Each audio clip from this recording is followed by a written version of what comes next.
Praise the lord. ప్రభు అయిన యేసు క్రీస్తు నామంలో మీ అందరికీ మా హోసన్న మినిస్ట్రీస్ తరపున హృదయపూర్వకమైన వందనాలు తెలియపరుస్తున్నాను. ప్రభు మిమ్మల్ని ఆశీర్వదించి దీవించునుగాక. ప్రభు అనుగ్రహించిన ఈ శ్రేష్టమైన కృప కొరకై ప్రభుని స్తుతిస్తూ ఉన్నాను. ప్రతిదినం వాక్య దర్శనం చేత ఈ రీతిగా ఆయన సముఖంలో మనం కలుసుకోవడం గొప్ప భాగ్యంగా నేను భావిస్తూ ఉన్నాను. సజీవులు సజీవులే కదా నేను స్తుతించున్నది అని వాక్యంలో మనం చదువుతున్నాము. ఆ రీతిగానే సజీవులమై ఉన్నాం కనుక సజీవమైన దేవుని వాక్యాన్ని ప్రతిదినం ఎలాగున ధ్యానించుకునే చక్కటి సదవకాశాన్ని ప్రభు మనకు అనుగ్రహించాడు. ప్రియులారా, ఇలాంటి చక్కటి సదవకాశాన్ని జారవిడుచుకోకండి. మీరు ప్రయోజనకరంగా వాటిని ఉంచుకోండి. అనేకులకు కూడా మీరు చేరువ చేయాలని, అనేకులకు తెలియపరచాలని ప్రేమపూర్వకంగా నేను మీకు తెలియపరుస్తూ ఉన్నాను. ఇప్పుట పరిశుద్ధ గ్రంథంలో 147వ కీర్తన 5వ చరణాన్ని నేను చదువుతానండి. మన ప్రభువు గొప్పవాడు, ఆయన అధిక శక్తి గలవాడు, ఆయన జ్ఞానమునకు మితి లేదు. ప్రియులారా, చూడండి, మనం ఆరాధించే మన ప్రభు ఎవరు అనేది ఈ వాక్యంలో మనం సుస్పష్టంగా గమనించవచ్చు. ఏంటంటే మన ప్రభువు గొప్పవాడట. ఎంత అనేది ఎక్కడ కూడా వ్రాయబడలేదండి. ఎందుకంటే ఆయన ఇంత అని చెప్పలేనంత, ఊహకు అందనంత, భాషకు అందనంత, మన వర్ణనకు అందనంత గొప్పవాడండి ఆయన. పరిశుద్ధ గ్రంథంలో చాలా వాక్యాలు మనం చదువుతాం. సొలొమోను కంటే గొప్పవాడని, యాకోబు కంటే గొప్పవాడని, ఆలయము కంటే గొప్పవాడని పరిశుద్ధ గ్రంథంలో మనం చదువుతాము. ఇంత అని ఆయనను ఎలా ఒక పరిధికి మనం నియమించి చెప్పగలము?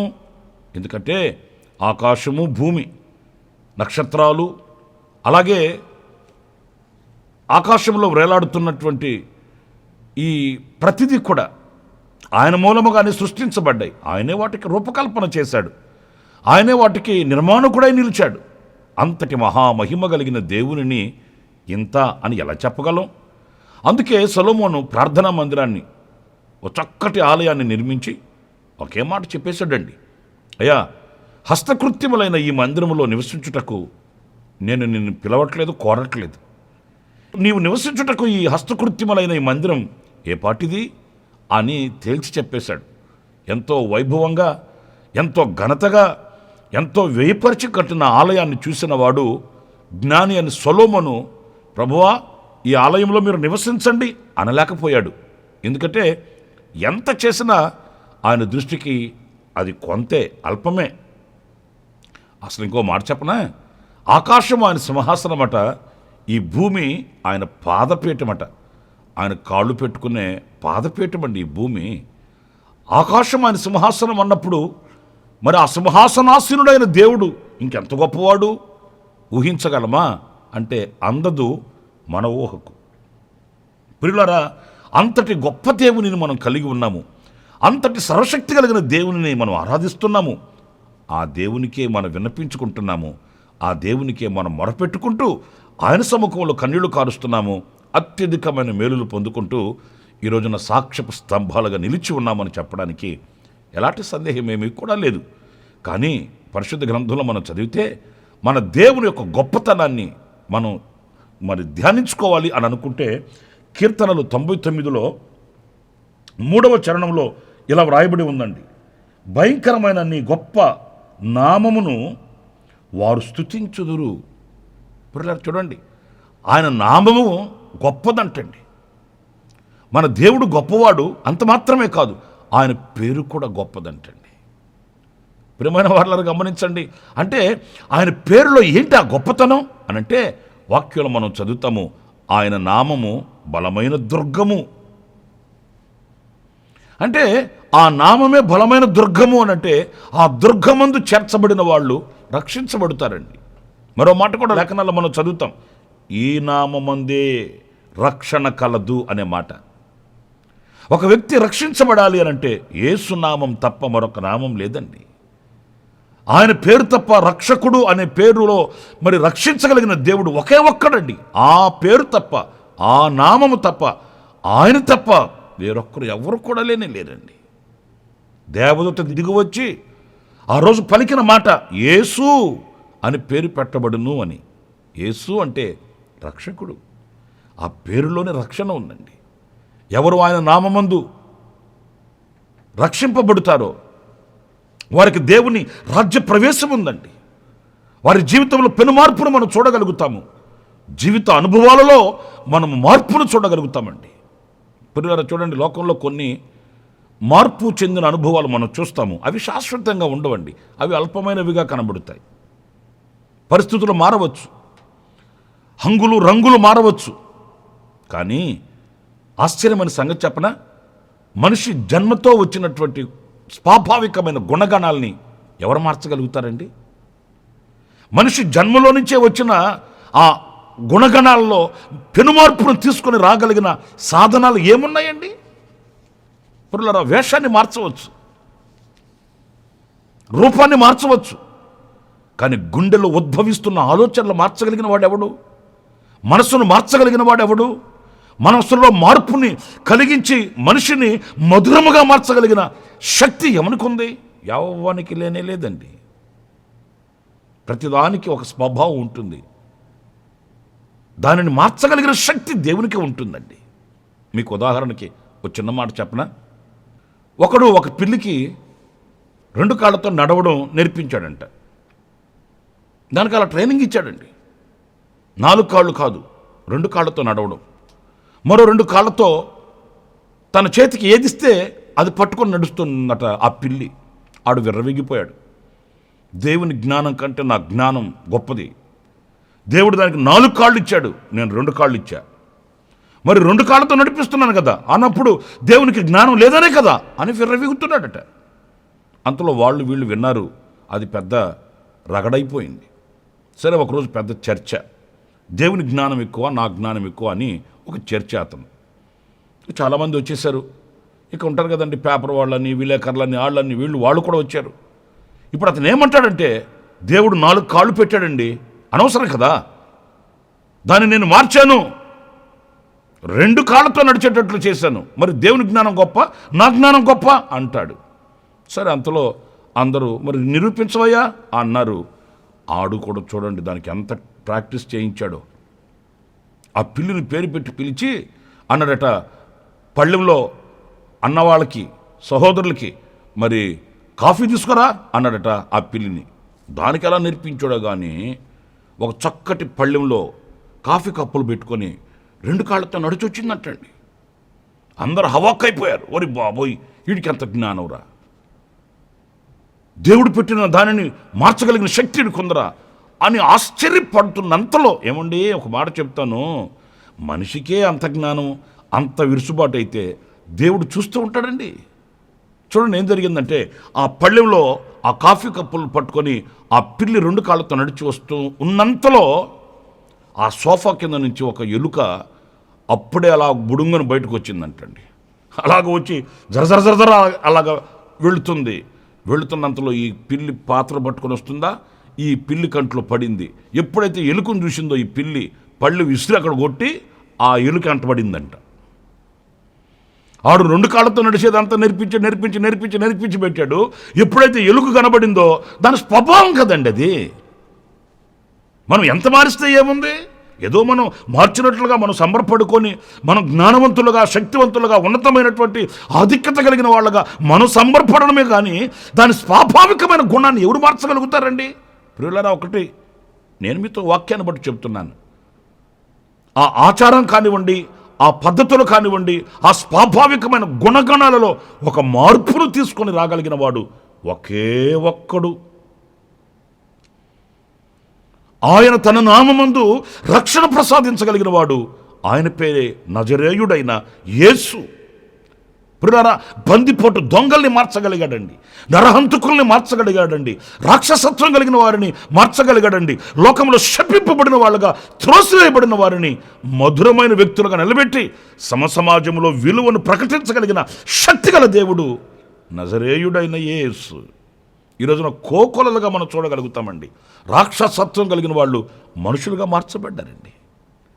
మూర్ఖత్వంతో పెనవేసుకొని రక్తాన్ని కళ్ళతో చూసే రాక్షస స్వభావం కలిగిన వాళ్ళు, ప్రేమ అనురాగాలతో ఈరోజున పరిశుద్ధ గ్రంథం పట్టుకొని తిరుగుతున్న వాళ్ళని లక్షలు కాదు కోట్ల కొలదిగా మనం చూడగలుగుతాము. వారిని మార్చింది లోకం కాదు, లోకస్తులు కాదు, సాక్షాత్తు నరునికి నిర్మాణాన్ని కలిగించిన, నరునికి రూపాన్ని పోసిన దేవుడు ఆయన రక్షించాడు. ఆయన నామం రక్షణ నామం. అది నశించిపోతున్న వారికి ఒక దుర్గం, బలమైన దుర్గం. అంతటి బలమైన నామం యేసునామం. అందుకే ఆయన గొప్ప నామము, ఆయన గొప్ప దేవుడండి. ఇంకొక మాట కూడా నేను మీకు 111వ కీర్తన 2వ చరణంలో మనం చదివితే అక్కడ ఏమి రాస్తుందంటే, యెహోవా క్రియలు గొప్పవి. ప్రియులారా చూడండి, ఇక్కడ దేవుని క్రియలు గొప్ప అంట. ఎందుకు మన దేవుడు గొప్పవాడు అని అంటే ఆయన నామం గొప్పది, ఆయన క్రియలు గొప్పవి. నిజమే, ఆయన క్రియలు మన మతికి మించినవండి. ఆయన క్రియలు మన ఊహకు అందనవండి. ఆయన క్రియలు చేయగా నిలవగలిగిన వాడు ఎవడండి? చరిత్రలో మనకి ఎన్ని ఉన్నాయండి బాబోయ్, ఎన్ని ఉన్నాయండి. ఆయన తలపెట్టిన కార్యాలు మనిషికి ఊహకు మించినవిగా. లేఖనాల్లో మనం ధ్యానించాలనే కానీ, తలపోసుకోవాలనే కానీ, చదవాలనే కానీ, ఆనాడు ఈనాటికి అలాంటి ఆశ్చర్యమైన క్రియలు ఆయన చేస్తూనే ఉన్నాడు. ఆ కార్యాలు మన కళతో మనం చూస్తూనే ఉన్నామండి. అవునండి నా ప్రియమైన సహోదరులారా, సముద్రాన్ని చీల్చాడే, నదులు ఎండగట్టాడే. అరణ్యంలో ఆహారం ఏంటండి? ఆకాశంలో నుంచి ఆహారం ఏంటండి? ఆహారము అనేది భూమి పంట కదండి, భూమిలో నుంచి పండాలి ఏదైనా కూడాను. ఆకాశంలో నుంచి వచ్చే ఆహారం ఎక్కడ ఎలా ఉంటుందండి? ఆకాశంలో ఏమైనా పొలాలు ఉన్నాయా, స్థలాలు ఉన్నాయా, ఫ్లాట్లు ఉన్నాయా? ఆయన క్రియలు గొప్పవండి, ఆయన కార్యాలు గొప్పవండి. ఇంకా నేను ఒక మాట చెప్పనా, ఈ విశాలమైన విశ్వంలో, ఈ శూన్యములో ఏ ఆధారం లేకయే ఈ భూమిని అలా నిలబెట్టి ఉన్నాడండి. ఆయన క్రియల్ని ఎలా వివరించగలమండి? నేను ఒక మాట చెప్తాను, ఇంకొక మాట కూడా. మరి ఇంత పెద్ద భూమిని ఆధారాలు లేకయే అలా నిలబెట్టిన దేవుడు ఈ భూమిలో నివసించుతున్న నిన్ను నన్ను ఆయన ఆధారాలు లేకయే పోషిస్తాడండి. ఆధారాలు లేకయే ఆయన మనం రక్షిస్తాడండి. మనం పోషించబడడానికి, రక్షించబడడానికి, గణపరచబడడానికి, ఉన్నత స్థితిలోనికి రావడానికి ఆధారాలు ఏం అవసరం లేదు. నాకు ఏమి ఆధారం ఉంటే నేను గొప్పవాడిని అవుతాను, నా కులం ఇది, నా గోత్రం ఇది, నా వంశం ఇది, నా చదివిది, ఇలాంటి ఆధారాలు చూసుకుంటాం మనం. కానీ ఆయన ఒక వ్యక్తిని పోషించాలి, నడిపించాలి, రక్షించాలి అనుకుంటే ఆధారాలు అవసరం లేదండి. ఈ భూమిని ఏ ఆధారం చేత నిలబెట్టున్నాడు ఆయన? భూమి కంటే ఎన్నో రెట్లు పరిమాణంలో గొప్పదైన సూర్యుని ఏ ఆధారంతో నిలబెట్టున్నాడు ఆయన? ప్రతిదానికి లోకంలో ఆధారం కావాలి. మనం ఏ పనికి వెళ్ళినా మనకు ఆధారం అడుగుతారు. నువ్వేం చదివేవో అని అడుగుతారు, నీ కులం ఏంటి అని అడుగుతారు, నీ సామర్థ్యం ఏంటి అని అడుగుతారు. కానీ ఏమీ అడగకయే నిన్ను నింగికెత్తగలిగిన శక్తిగల దేవుడు ఒకే ఒక్కడు, ఆయన పేరే నజరేయుడైన యేసు. నా ప్రియమైన దేవుని బిడ్డలారా, ఆయన క్రియలు గొప్ప అంటండి. ఆనాడే కాదు, ఈనాడు కూడా నీ జీవితంలో చేస్తాడు ఆయన. మన బ్రతుకుల్లో చేసి నిరూపిస్తాడు ఆయన. ఆయన సజీవుడు, ఆదియు అంతమై ఉన్న దేవుడు, అల్ఫా ఒమేగా ఆయన. ఆయన క్రియలు కొన్ని ఇన్ని అని నేను చెప్పలేనండి, మనం చెప్పలేమండి. ఇదిగో ఈ పరిశుద్ధ గ్రంథం అనే ఈ ధననిధి, ఈ పరిశుద్ధ గ్రంథము అనే వాక్యపు నిధి, ఇది నిధి. నిధి త్రవ్వుచూ ఉన్న కొలది పెరిగే ఒక నిధి. ఆ నిధిని మనం త్రవ్వుకోవాలనే కానీ, ఆస్వాదించవాలనే కానీ ఎన్నో గొప్ప కార్యాలు. చనిపోయిన వారిని పేరు పెట్టి పిలిచాడు, మరణ ఛాయలలో ఉన్న వారిని ఆయన లేవనెత్తాడు. అంతేకాదు ప్రియులారా, పాడి మీద పెట్టబడి మోయబడుతున్న వానిని పేరు పెట్టి పిలిచాడు, సజీవునిగా వానిని నిలబెట్టాడు, చరిత్ర సృష్టించాడు, ఈనాటికి శకపురుషుడై నిలిచిపోయాడు. అలాంటి మహత్యము గల దేవునిని మనం ఆరాధిస్తున్నాం, స్తుతిస్తున్నాం, గణపరుస్తున్నాం. నా ప్రియమైన వారులారా, ఆ గొప్ప దేవునిని మనసారా మనం ఆరాధించి ఆయన సన్నిధిలో శిరస్సు ఉంచి నమస్కరించి జీవితం అంతా ఆయనను కొనియాడుతూ సాగుదాం. అలాంటి కృప దేవుడు మనందరికీ అనుగ్రహించునుగాక. తలలు వంచండి, ప్రార్థన చేసుకుందాం. మహామహిమ కలిగిన తండ్రి, నీకు వందనాలు. నీవు గొప్ప దేవుడవు, మహోన్నతుడవు, మహోపకారివి. నీది గొప్ప నామము, మీ క్రియలు గొప్పవి నాయన. అందుకు నీకు స్తోత్రాలు చెల్లిస్తున్నాను ప్రభు. ఇదిగో ఈవేళ మీ గొప్ప కార్యములను తలంచుకొని, మీ గొప్ప నామమును ధ్యానించుకొని ప్రభువా, మేము నిన్ను స్తుతించేటట్లు మీ వాక్యపు వెలుగులో మమ్మల్ని నిలబెట్టావు. అందుకు నీకు స్తోత్రాలు ప్రభు. మా జీవితకాలం అంతా నిన్ను స్తుతిస్తూ, ఆరాధిస్తూ, మహిమపరుస్తూ నీకు సాక్షిగా మేము బ్రతుకుటకు సహాయం చేయమని మమ్మల్ని మీకు అప్పగించుకుంటూ, ఈరోజు ఎవరైతే జన్మదిన శుభవేడుకలు జరుపుకుంటున్నారో ప్రభువా, ఎవరైతే వివాహ దినాలు గడుపుకుంటున్నారో, ఎవరైతే కన్నీళ్లలో ఉన్నారో, వేదనలో ఉన్నారో, నీ సముఖంలో మొరపెట్టుకుంటున్నారో వారినందరినీ మీరు దృష్టించండి, ఆశీర్వదించండి.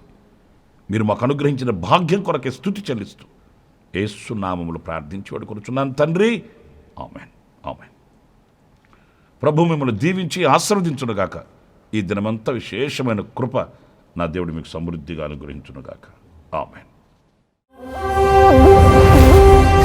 ప్రతి దినము ఈ అనుదిన కృపాను సందేశాల కొరకు, ఇంకా మరిన్ని ఆత్మ సంబంధమైన సందేశాల కొరకు ఈ మా యూట్యూబ్ ఛానల్ ని సబ్స్క్రైబ్ చేసుకోండి. Pastor Ramesh, open ministries.